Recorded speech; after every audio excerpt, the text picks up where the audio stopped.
ಬಹುದೊಡ್ಡ ಚರ್ಚೆಯಲ್ಲಿ ಇರುವಂಥ ವಿಷಯ ಇದು. ತೆಂಗಿನಕಾಯಿ ಕೆಟ್ಟದಲ್ಲ, ತೆಂಗಿನ ಎಣ್ಣೆ ಕೆಟ್ಟದಲ್ಲ. ವಾಸ್ತವದಲ್ಲಿ ಮಕ್ಕಳಿಗೆ ಏನಾದರೂ ಅಲರ್ಜಿ ಆದರೆ ನಾವು ಹಚ್ಚೋದೇ ತೆಂಗಿನೆಣ್ಣೆ. ತೆಂಗಿನ ಎಣ್ಣೆ ಒಳ್ಳೆಯದು. ಆದರೆ ಆ ಎಣ್ಣೆಯನ್ನು ಹೇಗೆ ತಯಾರು ಮಾಡ್ತೀರಿ ಅದು ಬಹಳ ಮುಖ್ಯ. ಕೋಲ್ಡ್ ಪ್ರೆಸ್ಡ್ ಆಯಿಲ್ ಅಂತ ಹೇಳ್ತಾರೆ. ಅಂದರೆ ಗಾಣದಲ್ಲಿ ತೆಗೆದಂಥ ಎಣ್ಣೆ ಏನಿದೆ, ತೆಂಗಿನ ಎಣ್ಣೆ, ಅದು ಶ್ರೇಷ್ಠವಾದದ್ದು. ಅಡುಗೆಗೆ ಬಳಸಿ ಏನೂ ತೊಂದರೆ ಇಲ್ಲ. ಯಂತ್ರಗಳಿಂದ ತೆಗೆದಂಥ ಎಣ್ಣೆ, ಅದು ತೆಂಗಾಗಿರಲಿ, ಶೇಂಗಾಗಿರಲಿ, ಎಳ್ಳಿನ ಎಣ್ಣೆ ಆಗಿರಲಿ, ಸೋಯಾ ಎಣ್ಣೆ ಆಗಿರಲಿ, ಯಾವುದೇ ಆಗಲಿ ಅದು ವಿಷ. ಹೇಗೆ ಅಂತ ಕೇಳಿ. ಒಂದು ಸಣ್ಣ ಲೆಕ್ಕಾಚಾರ, ಒಂದು ಪೇಪರು ಪೆನ್ಸಿಲ್ ಇಟ್ಕೊಂಡು ಹಾಕಿ.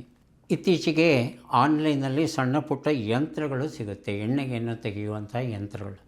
ಅದನ್ನು ತಂದ್ಕೋತೇವೆ. ತುಂಬ ಜನ ತಂದಿಟ್ಕೊಂಡಿದ್ದಾರೆ ಮನೇಲಿ.